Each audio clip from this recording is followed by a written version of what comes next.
Assalamualaikum warahmatullahi wabarakatuh. Langkung ti payun hayu urang panjatkeun puji sinaran syukur kehadirat Allah Subhanahu wa taala kalayan rahmat sareng hidayahna urang tiasa kempel dinten ieu dina kaayaan sehat walafiat.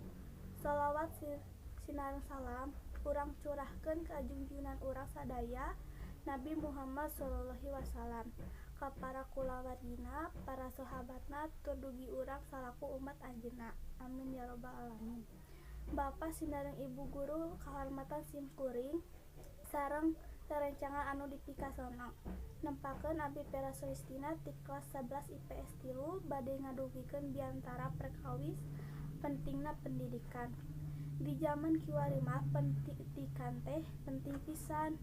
Pendidikan pikeun ilmu mere loba kapalan pikeun urang sararea.